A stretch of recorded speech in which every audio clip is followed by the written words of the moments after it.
Hello guys, तो कैसे हैं आप लोग। स्वागत है आप सभी का डेवलप पब्लिक स्कूल के यूट्यूब चैनल में। आज की वीडियो में पढ़ने वाले आरबीएससी एसएसटी क्लास 10th जो चैप्टर अपन पढ़ रहे हैं उसका टाइटल है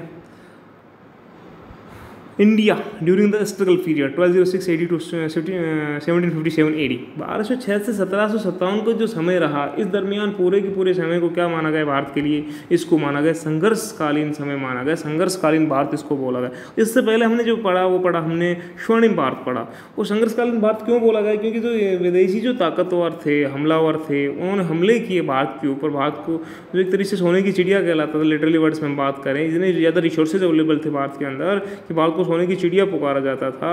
और उस वजह से उन लोगों का अट्रैक्ट इधर हुआ, आकर्षण इधर हुआ और उन्होंने इंडिया के ऊपर जो थी चढ़ाइयाँ की, हमले किए और भारत को लूटा। तो ये हमने पहले ही जाना। इसका जो इंट्रो वीडियो था हमने पहले कवर कर लिया था। आज की वीडियो में हम कुछ डायनास्टीज जो हैं जिन्होंने सबसे पहले रूल्ड अपॉन किया दिल्ली के ऊपर, उनकी स्टार्ट करेंगे। जो मुस्लिम जो एक तरह से जो राजवंश थे, डायनेस्टी थी, जिनकी शुरुआत हुई इंडिया के अंदर जैसे तैसे करके, और उन्होंने भारत दिल्ली को अपना एक तरह केंद्र बनाया, सत्ता का केंद्र बनाया, अपने काबिज किया। तो उनकी बात करेंगे कौन सी मुस्लिम डायनेस्टी ने सबसे पहले भारत के अंदर अपनी लोहा मनवाया, तो उसकी देखें। तो सबसे पहले दिल्ली सल्तनत पीरियड पढ़ेंगे। अपने दिल्ली सल्तनत पीरियड के अंदर जो हम देखें मोस्टली हम 5 डायनेस्टीज़ को पढ़ेंगे। गुलाम, खिलजी, तुगलक, सैयद और लोधी। गुलाम, खिलजी, तुगलक, सैयद, लोधी, इन डायनेस्टीज़ को 5 डायनेस्टीज इनको कवर करेंगे। दिल्ली सल्तनत पीरियड के अंदर आती हैं। और ये जो पूरा का पूरा समय रहेगा, इसमें 5 डायनेस्टीज अलग अलग समय में एक दूसरे को हरा करके आगे बढ़ेंगे। और ये समय रहेगा 1206 से 1526 तक, जब तक बाबर नहीं आ जाएगा यहाँ पर। दूसरा बाबर आने के बाद में फिर वहाँ से मुगल जो डायनेस्टी उसकी स्टार्ट हो जाएगी लंबे समय के लिए। उसके बाद में फिर काफ़ी जो पुर्तगाली, डच, फ्रांसीसी, यूरोपियन काफ़ी लोग आना शुरू हो जाएंगे इंडिया के अंदर, तो मुश्किलें पैदा होंगी, जाहिर सी बात है। तो सबसे पहले हम कवर कर रहे हैं दिल्ली सल्तनत पीरियड को। तो दिल्ली सल्तनत में हम देखें दिल्ली सल्तनत काल जिसको 1206 से 1526 ईस्वी का जो काल रहा, 1206 से 1526, क्योंकि 1206 तक तो आपने जो पढ़ा वो पढ़ा स्वर्णिम भारत, गोल्डन इंडिया। और अब जो स्थिति भारत की हो रही खराब, क्योंकि आ चुके हैं कौन, विदेशी हमलावर, और जो विशेषली कौन थे, मुस्लिम। उन्होंने हमले किए शुरू। तो उसकी देखो उनके हमलों के साथ साथ भारत की स्थिति बिगड़ती चली गई, इसलिए उनको संघर्षकालीन इंडिया बोला गया। आपके चैप्टर के अंदर देखें क्या कहते हैं। दिल्ली सल्तनत को पढ़ते हैं 1206 से 1526, 5 जो डायनेस्टीज हैं वो रूल्ड अपॉन रहेंगी यहाँ पर इस समय के बीच में। तो सबसे पहले जो डायनेस्टी आती है वो आती है आपकी, जिसको हम काफ़ी कुछ नामों से यहाँ पर आपकी बुक में बोला गया, यामिनी, इलबरी, और जिसको हम गुलाम डायनेस्टी बोलें। क्योंकि जो तराइन का जो सेकंड बैटल हुआ, तराइन का जो सेकंड बैटल हुआ पृथ्वीराज चौहान और मोहम्मद गोरी के बीच में, तो उसके मोहम्मद गोरी जाते समय अपना एक दास जो यहाँ पर छोड़ा, अपना गुलाम छोड़ा, कुतुबुद्दीन ऐबक, उसने यहाँ पर आगे शासन संभाला। तो इसी वजह से उस गुलाम था वो उसका, मोहम्मद गोरी का, तो इसी वजह से इसका नाम गुलाम वंश पड़ा। इसको अलग नामों से भी बात करें तो यामिनी और इलबरी डायनेस्टीज भी बोला जाता है। तो देखिए क्या कहता है, काफ़ी इस डायनेस्टी के अंदर यामिनी, इलबरी और गुलाम डायनेस्टी के अंदर काफ़ी शासक होंगे, उनके बारे में जितना दिया गया उसको हम कवर करेंगे, फिर आगे बढ़ेंगे। तो सबसे पहले देखें कौन से शासक आते हैं, वो बाद में, पहले इसको थोड़ा सा इंट्रोड्यूस आपस में इसकी बैकग्राउंड से जुड़ते हैं। तो Qutbuddin Aibak 1206 AD 1210 AD, also known as Lal Bakhsh. तो आप इस चीज़ को अंडरलाइन कर लें कि लाल बख्श के नाम से कौन सा जो शासक था वो जाना जाता था, लाल बख्श के नाम से जाना जाता था कुतुबुद्दीन ऐबक, जिनका टाइमिंग रही, रूलिंग टाइमिंग रही 1206 से 1210, मतलब 4-5 साल उन्होंने क्या किया, शासन किया। बैठ गया गद्दी के ऊपर, कॉरोनेटेड हो गया, राज्यारोहण हो गया उसका 1206 में। और इसको किस नाम से भी जाना गया, लाल बख्श के नाम से भी, या लाल बख्श नहीं, लाख बख्श के नाम से भी यहाँ पर जाना गया इसको, लाख बख्श। इसकी कैपिटल की बात करें तो लाख बख्श ने, कुतुबुद्दीन ऐबक ने अपने कैपिटल किसको बनाया, इसने बनाया लाहौर वाज हिज कैपिटल।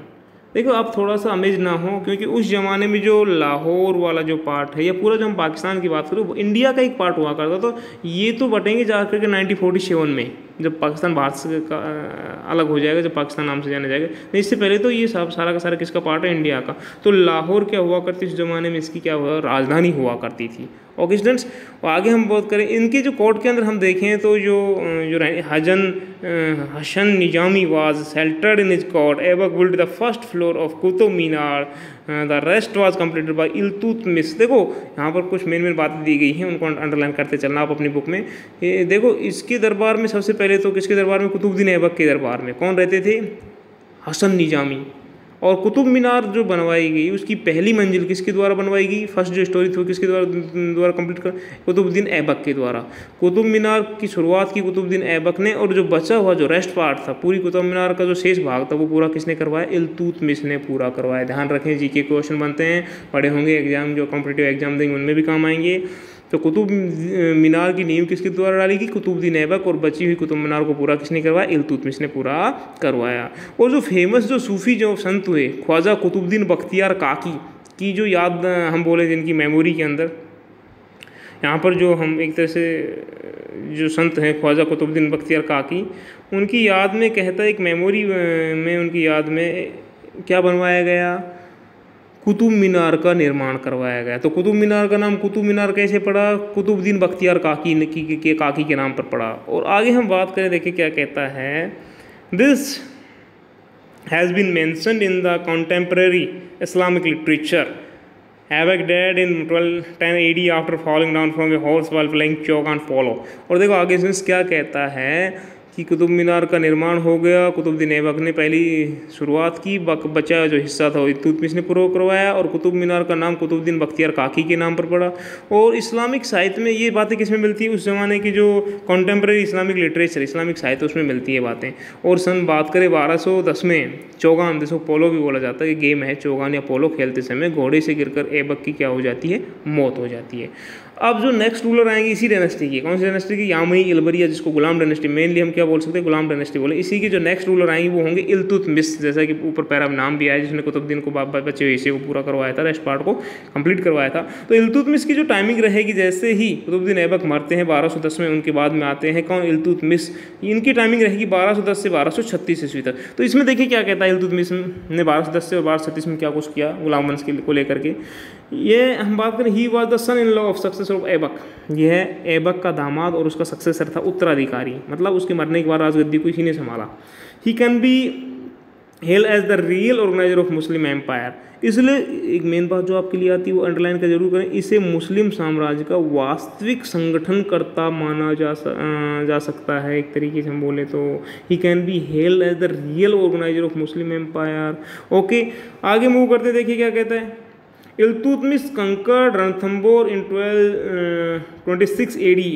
और देखो इल्तुतमिश, अब राजस्थान की थोड़ी सी बात आपको बताता है कि 1226 में क्या हुआ, इल्तुतमिश ने किसको जीता, रणथंबोर। रणथंबोर कहाँ है, राजस्थान के अंदर, सवाई माधोपुर के अंदर, उसको जीता दिल्ली से। रहे होंगे रीजन, जब ऑफलाइन पढ़ेंगे, जब हम क्लासरूम के अंदर जब बताए जाएंगे आपको सारी बातें क्या रीजन रही। ऑनलाइन में जब मैं सारी बातें बताऊँगा तो आपका वीडियो बहुत लंबा हो जाएगा, बोर हो जाएंगे आप। तो रीजन रहे रणथंबोर को जीता। आगे देखिए क्या कहता है, 1223 के अंदर 1223 के अंदर AD the sultan invaded Malwa and occupied the fort of villa.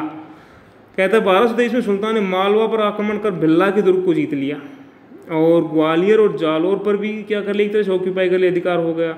और इसके अलावा हम बात करें तो आगे कहता है, by not providing an assistant of Khwarazm शासन Mangbarni Iltutmish avoided enmity with the Mongol Changez Khan. और देखो क्या हुआ, ख्वारिज़म शाह के पुत्र थे मंगबरनी, और मंगबरनी को सहायता नहीं दी इल्तुतमिश ने।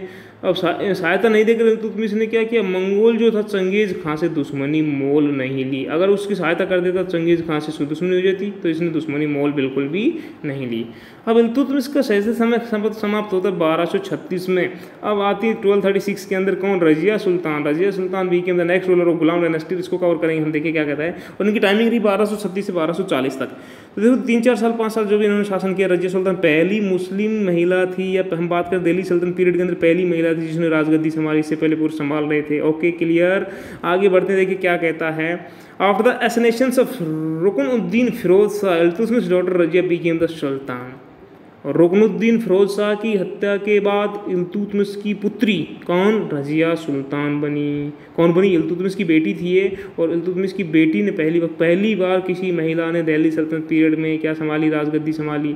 इल्तुतमिश ने क्या किया, इल्तुतमिश ने रजिया को उत्तराधिकारी चुना था। इस वजह से उसको सक्सेसर कि मेरे मरने के बाद मेरा जो सक्सेसर है वो कौन बन सकता है, मेरी बेटी बन सकती है, मतलब रजिया बन सकती है। आगे हम देखें तो क्या कहता है, The Turkish aristocrats opposed Razia. Razia discontinued wearing veil further and had started wearing kuba coat and kula cap just like men. देखो आगे क्या कहता है, परंपरावादी और जो एक तरह से हम बोलें जो लोग पसंद ही नहीं थे कि महिला राजगद्दी पर बैठे, तो वो परंपरावादी ट्रेडिशनल हो गए, और जो कट्टरपंथी जो थे तुर्की अमीरों ने रजिया का विरोध किया। करना ही जाहिर सी बात है, क्योंकि उनको बुरा लगा कि महिला राजगद्दी संभाल रही है। तो क्या हुआ, रजिया ने जो था जो वेल सिस्टम, पर्दा त्याग, एक तरह वेल सिस्टम घूंघट प्रथा जिसको हम बोल सकते हैं, तो जिसको पर्दा भी बोलें, तो रजिया ने क्या कर दिया, पर्दा त्याग दिया था। और जो मेंस की तरह पुरुषों के समान कुबा कोट को बोले और कूल्हा किसको बोलेगा, टोपी को, ये पहनने लगी, कोट और टोपी पहनने लगी। और इसके अलावा भी हम बात करें तो देखो रजिया ने क्या किया, she had appointed by Abyssinian, और इसने क्या किया, जो अबिसिनिया की एक व्यक्ति थे, अबिसिनिया के निवासी थे, जिनका नाम था मलिक जलालुद्दीन याकूत को इसने एक पद पे बिठाया, और पद कौन था, अमीर आखुर। कौन सा पद था, अमीर आखुर के पद पर नियुक्त किया। अमीर आखुर क्या हुआ करता था, सुपरिंटेंडेंट ऑफ रॉयल स्टेबल्स, अश्वशाला का, मतलब घोड़ों की जो रखने की जो स्थान थी उसका प्रधान हुआ करता था।